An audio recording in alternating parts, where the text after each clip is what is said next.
Hi, practicum students. Welcome to Tavera. I'm going to go over this video, how to get connected to your site and supervisor. So this is the homepage when you log in. For the actual connection to your site and supervisor that you're going to do, you're going to be in the site placements tab. So I'm going to go down to this tile and click my site placements. This is what it'll look like when you haven't done anything yet. You're going to want to make sure you're under Site Connect. And then this is the blank first screen. So you're going to click Select Practicum Site.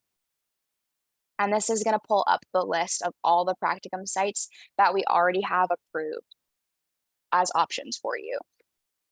So this is a good place to come and look and see, browse sites to find places that you want to apply, because there's information in here and you can just get the name and go and Google more information about them. But when you're actually ready to start the site placement process, when you get to this point of selecting a practicum site, you should already have an offer from a site. You should have already emailed your clinical training coordinator or CTC that you have that offer from the site, and they will email you back and say, great, congratulations, so excited for you. But they need to know what practicum site you're going to be at. So when you come in here to actually start getting connected to a site, you're going to already have all of that done. Please don't come in here and click start on a site that you are just thinking about applying to. So there's the name field up here. You can search for your site that you got an offer from and accepted at, and then you'll hit start. So there's two sections to this. There's the site paperwork and there's the supervisor paperwork. You have to do all of the site paperwork before you do the supervisor paperwork. The site paperwork is super easy. You're just gonna come in here and you're gonna read these instructions. We want you to take your time with this, make sure you're doing it correctly so that there's no issues for you, because this is really important. This is how you're gonna be able to log hours under your supervisor on your timesheets page. So this just reiterates that you need to have an approval email from your CTC. This step down here is just good information and good practice for you all to have. Anytime you start working with someone, it's good practice to verify their license on the BVS's website, just so that it's not expired, and you just know, because your hours wouldn't count if you had started seeing a supervisor whose license had expired. So it's just good practice anytime you're working with someone to verify their license really quickly. The second part is, if you don't see your supervisor's name listed in this second part under Select Site Supervisor, then you want to email your clinical training coordinator administrator, and they are going to put the supervisor in there for you so that you can connect to them. And this is a list of things that you'll need for the CTC administrator to actually put them in. So you'll email them their name, their email, their license type, number, the agency address, and then they'll create the profile for your supervisor. They'll let you know when it's done, and then they'll be there for you to connect to. So for this assignment, it's just a read through. We just want you to read all that information. So once you click start, you can hit submit after you've read it. And then this is the approval email from your CTC. It's just a classic upload type of assignment. So when you click on it,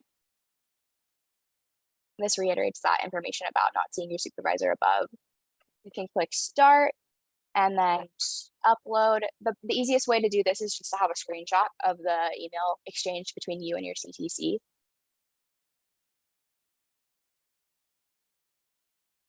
And then you can hit submit.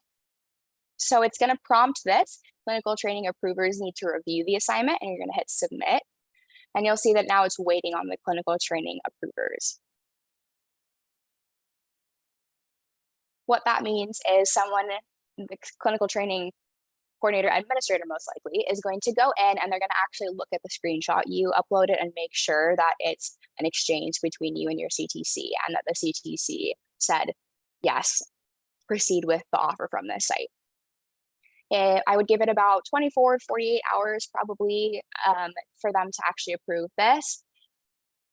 While it's waiting on them, you can go in and find your supervisor. So if my supervisor was not either of these people in the meantime, while I'm waiting for this, I could email administrator and say, hey, here's my supervisor's name, email address, license type, license number. I don't see them in Tavera connected to my site. And they will add them for you. And then once they're there, you can click start. Yes, I'm ready. This pulls up all the things that you'll need to do for your supervisor paperwork. But you'll notice that you can't actually start these assignments while the CTC administrator is waiting to approve your email. So you can come in and like look at what you need to get done, but until that site offer is approved, you can't actually start these assignments. So that's why there's no start button. So I'm going to go in really quickly and approve that so we can proceed with the process. So this now is checked green. You can see that your CTC administrator did approve the screenshot of the email exchange you uploaded. So these both say completed. And now we can actually do the site supervisor paperwork. So the first assignment is for Tavera. You're going to enter dates that will connect you to your site and supervisor. So these dates are not referencing like anything with the BBS or anything with like Pepperdine's agreement with your site. This is just for the connection into Tavera. And we want it to be long enough that the site doesn't expire on you when you're still there. So that's why we have the parameters of entering the date you received the offer and then 3 years from that date. So you're going to pick whatever day you received the offer. The important thing about this date is that it's at least on or before the first day you would need to log hours under that supervisor. So if you had a training on the 3rd, you wouldn't be able to log those hours if you put the 4th on here, because Tavera will be like, well, you hadn't started at the site yet. So that's the important thing about this date, is making sure that before you're going to log any hours, it's included in that. So hit OK. And then we have you enter 3 years from today's date, because that gives you like plenty of time to be at your site while you're in school.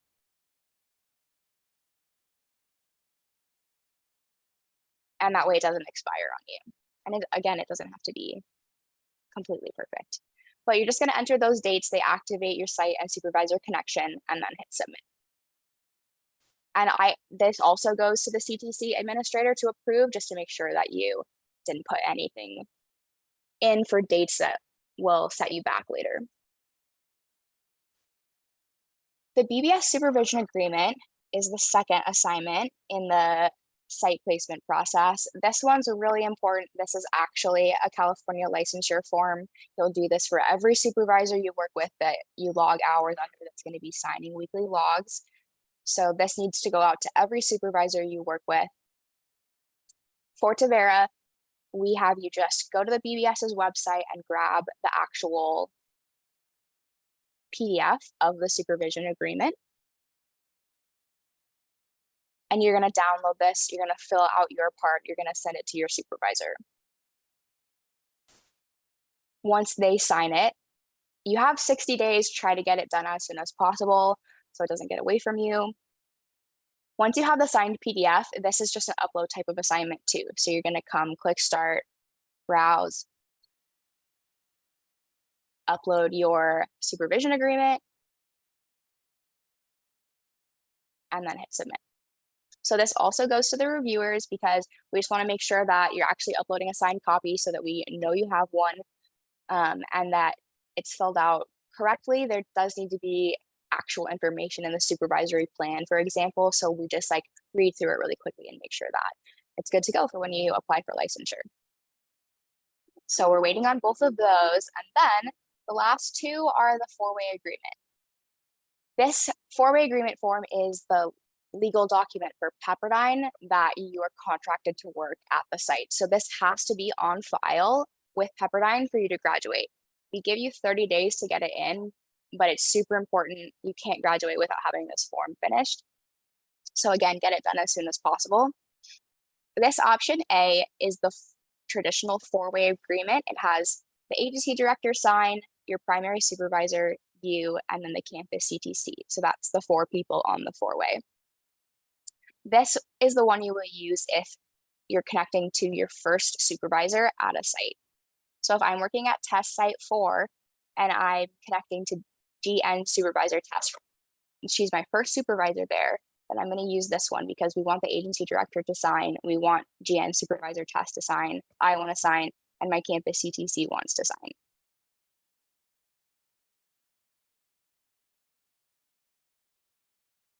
This form actually is in Tavera. So when you open it, it's not a PDF. You're actually going to fill it out in Tavera. So you'll fill out all this information. Some of it's your information, some of it's the agency information.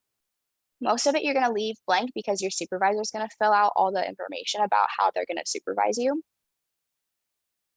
And then you're going to enter your name. So this is important to fill the entire space because it actually won't allow you to actually click sign until you've filled the entire space. So you're going to sign. And then it's helpful if you put in the actual information from your agency director, like their name and title, and your supervisor's name and title, just so it's really clear who's signing where. And then you can put your clinical training coordinator's information as well. You're going to hit submit. This pulls up the mapping for where the four-way agreement's going to go. This is also really important that you don't put in the wrong things for this. So your agency director is like the clinical director at your site. Not necessarily your supervisor. They're more like the CEO of the agency. So if you don't say their name in the drop down, you can also email the clinical training coordinator. But that's who is going to sign first. So for this example's sake, ED supervisor test is the agency director. Then it should automatically put in your supervisor here. There shouldn't be any other options because this is under your supervisor's name. And then the last person who signs is your clinical training administrator, or sorry, your clinical training coordinator. So we'll just pick someone. And then this is how it maps. As soon as I hit submit, it's going to send to the agency director. Once they sign, it's going to send to the supervisor. Once they sign, it's going to send to the CTC. And then once it's been reviewed by the clinical training approvers, then it will come back to you as finished. So I hit submit, and now it says it's waiting on the agency director, who's the first person that's going to sign. Option B, this four-way agreement addendum, is a smaller four-way agreement. The only people who sign are the supervisor, the student, and the CTC. We don't have the agency director sign because they've already signed once. So you only use this option B if you're getting a second or third or fourth supervisor at the same site. Your agency director only needs to sign one four-way agreement the whole time you're there. But if this is a secondary site you're picking up and you're going to start working at two different sites, or you left one site and you're starting a new one, you would still use option A because we need to have that agency director sign at least once. But if I picked up a second supervisor 6 months into my practicum, I can use the smaller option B so that we don't have to have the agency director sign again. And then it's the same thing. So you'll put in the information, you'll do the mapping to send it to, and then you'll send it off. So right now there's a lot of stuff waiting on people. So I'm going to go in and fix some of this so that it will be approved. And then I'll show you guys quickly what that will look like. Okay, so my practicum date assignment has been approved. This practicum date assignment is the only assignment you need to get approved to actually get connected to your supervisor. So I also got my supervision agreement approved, but it doesn't need to be to get connected to my supervisor in Tavera. And like my four-way agreement is not finished. These two forms, like I said, this one gives you 60 days, this one gives you 30. We know that it can take a little bit of time sometimes for supervisors and agency directors to sign stuff. So these forms don't prohibit you from getting connected in Tavera, but you do have to do them. They are still required for the program. So now that I have a site and supervisor approved, I can be done with the site placements tab for now. And I can go to my timesheets. And this is what it will look like if you did it correctly. So it should say MACLP on ground. Your practicum site will populate because it's been approved. And then the supervisor, you'll also be able to pick that's related to that site. And then you can go in and start logging hours. I don't have any tracks, but this is what it will look like for making sure your supervisor and site have been approved.